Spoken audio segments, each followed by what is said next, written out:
Salut à tous et bienvenue dans cette nouvelle vidéo. Allez, aujourd'hui on va dessiner un personnage de bande dessinée, donc pas de personnage manga pour aujourd'hui. Ça fait un petit moment qu'on me demande de dessiner des personnages de bande dessinée, donc on va commencer par Astérix. Donc prenez votre crayon et votre gomme et on va commencer par le croquis. Allez, si vous êtes prêts, c'est parti. Alors cette fois-ci, pas de quadrillage, on va quand même réaliser 3 bandes avec des dimensions égales. Hein. Donc vous allez mesurer ça, comme ça, à main levée. Ça permettra d'avoir quelques petits repères de base pour que vous puissiez suivre comme il faut. Donc on va d'abord commencer par la tête. Donc on va tirer un trait en diagonale, parce que la tête est légèrement décalée sur la droite. Voilà, on va faire une ellipse. Ensuite on va tracer 2 lignes pour nous aider à placer le centre du visage, et aussi le dessus des yeux et des oreilles. Allez, par rapport à la ligne centrale, on va commencer à placer le nez. Donc n'ayez pas peur, c'est un personnage de BD. Vous pouvez exagérer le nez, même si je vais le retresser un petit peu tout à l'heure, mais c'est pas bien grave. Ensuite, on va venir placer l'œil sur le côté. Alors regardez bien, vous avez vu, elle s'aligne par rapport au trait, hein, par rapport à la ligne qui est verticale.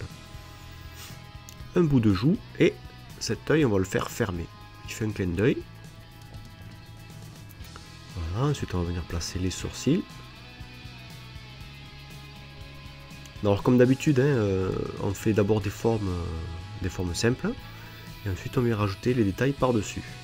Donc il n'y a rien qui change, ceux qui ont l'habitude de suivre le tuto, vous commencez à avoir l'habitude, je pense. Alors pour les nouveaux, pourquoi je réalise les dessins comme ceci? Tout simplement parce que ça vous permettra plus tard de mieux comprendre comment est formé un paysage, comment est formé un personnage, et de pouvoir le dessiner d'imagination. Oui, ce n'est pas un paysage, c'est bien un personnage, on est d'accord. Donc là, on va commencer à former son casque. Vous voyez, je retrécis un petit peu le nez.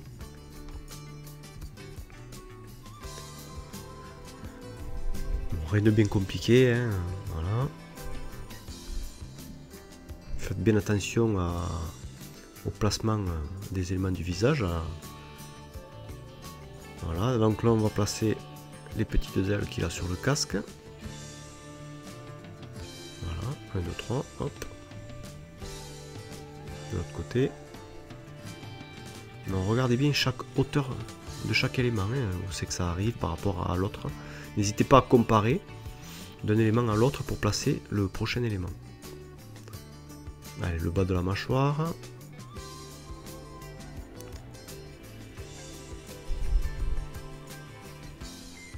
Voilà.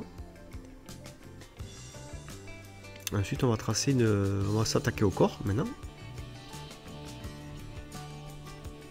Alors j'ai oublié, là vous pouvez le voir, ceux qui connaissent le personnage, de dessiner les cheveux derrière les oreilles. Donc vous inquiétez pas, ça je viendrai le faire après, une fois que j'aurai ancré, mais bon, je l'ai pas oublié, je l'ai quand même fait. Donc là je commence à placer une ligne pour repérer à peu près la forme du corps. Hein. Donc il a le buste vraiment en avant. Une fois qu'on a tracé ça, on peut placer une ligne repère verticale par rapport à vos 3 cases. Alors regardez bien, il y a un espace par rapport du nez vers cette ligne, vers le début du ventre. Hein. Voilà. Là, on va commencer à placer sa ceinture.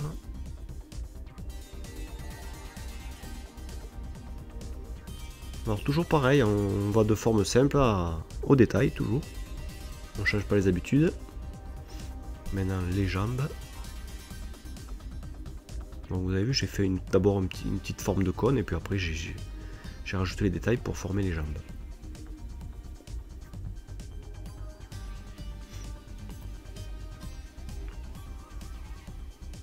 Maintenant on va mettre en place les chaussures. Donc déjà on va esquisser un petit peu les pieds. Et après on va rajouter les petits détails par-dessus. Alors n'appuyez pas trop fort, hein, sur votre crayon, je sais, je le dis à chaque fois, mais essayez d'y aller en douceur. Parce que si vous faites une erreur, après vous aurez du mal à gommer vos traits. Alors aussi pour savoir le matériel que j'utilise, vous avez tout en description, hein, le papier, tout ça.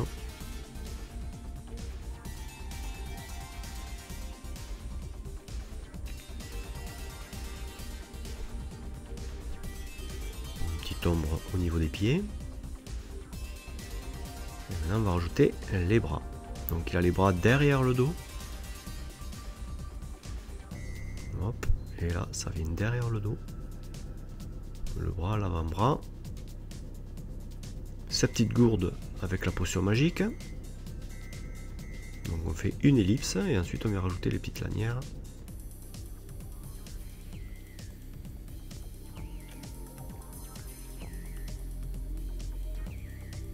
Bon, je fais quelques tests au niveau des lanières, mais je vais les décaler un petit peu.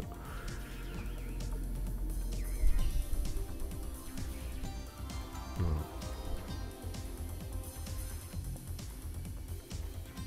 Voilà, comme ceci. Ensuite on va venir placer son épée. Alors regardez, je dessine d'abord l'axe de l'épée pour savoir dans quel sens, dans quelle position elle se situe. Et par rapport à cet axe, après je vais dessiner la garde de l'épée.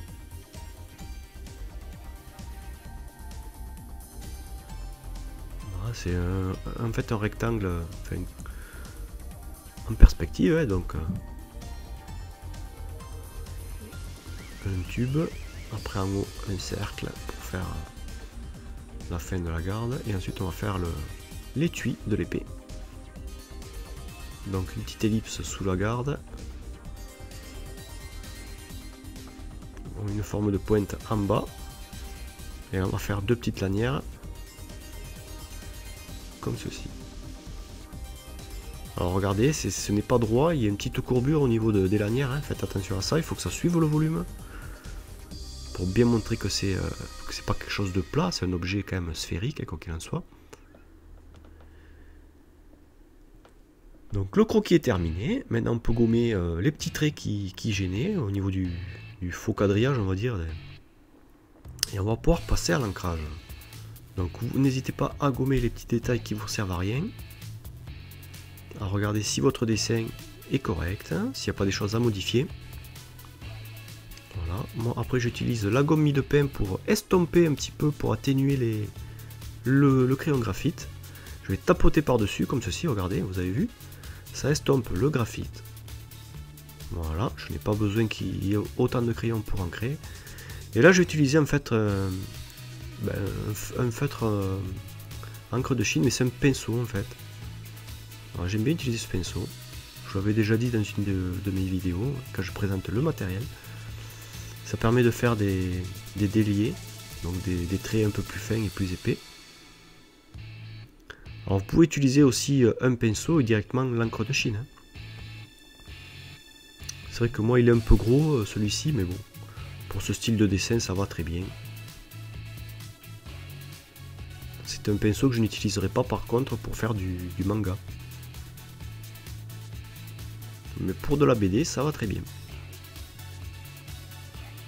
D'ailleurs il vaut mieux je pense utiliser des pinceaux ou des stylos dans ce style là, hein, avec des recharges à l'encre de Chine. Alors il en existe tout un tas, hein, je vais pas. Peut-être un jour j'en testerai plusieurs pour vous faire une vidéo. Alors regardez bien comment je fais, hein.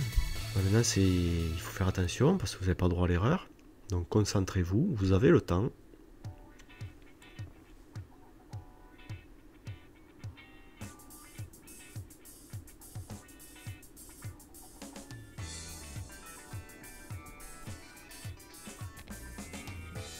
Voilà. Alors vous voyez que j'ai toujours pas fait les cheveux derrière la tête. Mais ça va venir, vous inquiétez pas.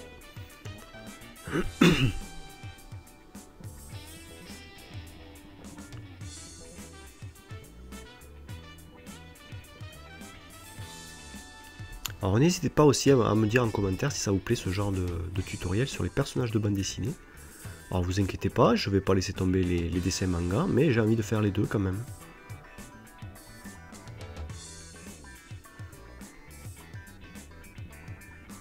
Ça peut être sympa, et puis ça vous permettra aussi d'apprendre à dessiner des personnages un peu plus simples dans le style bande dessinée. Avec juste un aplat de couleurs, donc il n'y aura pas de travail d'ombre, mais juste des aplats de couleurs.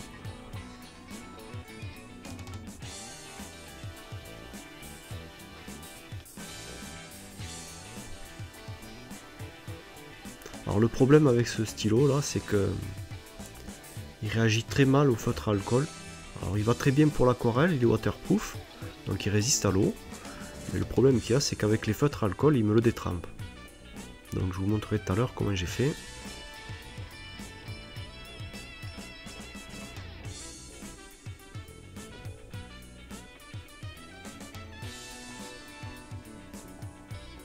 Alors je sais pas s'il y en a parmi vous qui utilisent déjà des feutres pinceaux dans ce style-là. Dites-moi vos impressions en commentaire pour voir si ça vous plaît, si vous préférez ancrer avec un feutre pinceau ou utiliser des stylos pigments à pointe rigide. Donc là vous avez vu que l'ancrage est terminé et là on va rajouter les cheveux derrière la tête. Un petit coup de crayon et une fois que c'est bon, on peut passer à l'ancrage.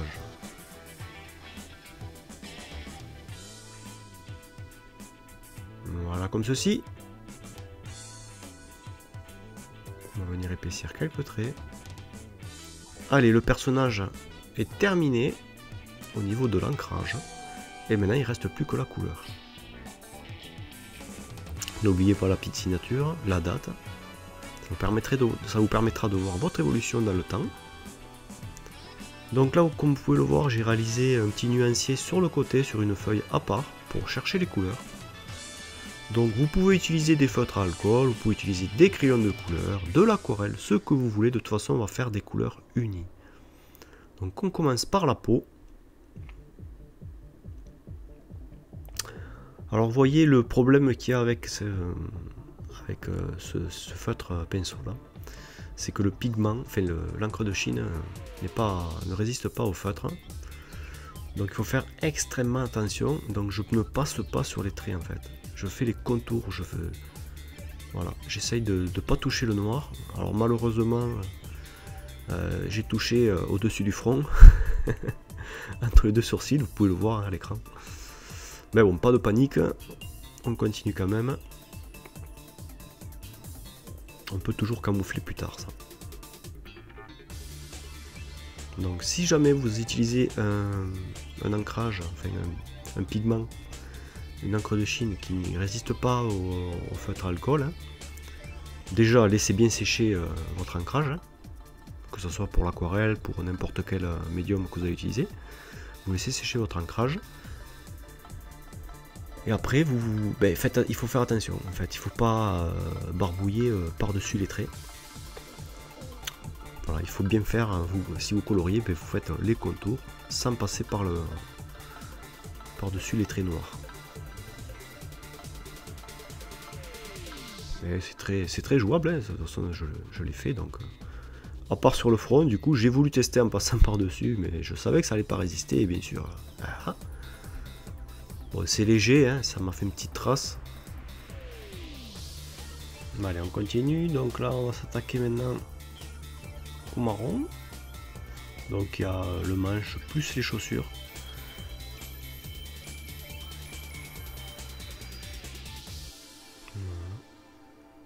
Bon là maintenant on va dire que c'est une étape assez simple, la colorisation, le plus gros a été fait de toute façon.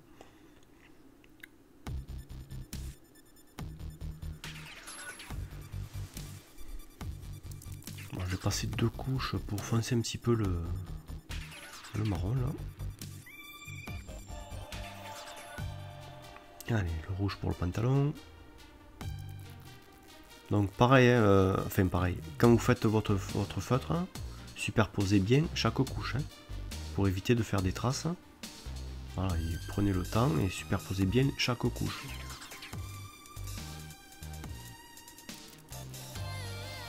Bon, en tout cas, j'espère que ce genre de vidéo vous aura plu sur la création de personnages de bande dessinée. Voilà, je veux l'inclure sur la chaîne, ça, ce nouveau concept là, de créer des petits personnages comme ceci. Assez simple à faire, assez rapide. Avec pas de tracas d'ombre ou quoi que ce soit, on met juste des aplats à l'ancienne, des aplats comme dans la bande dessinée en fait.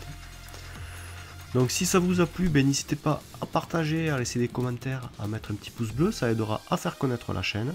Pensez à vous abonner pour ceux qui ne le sont pas encore.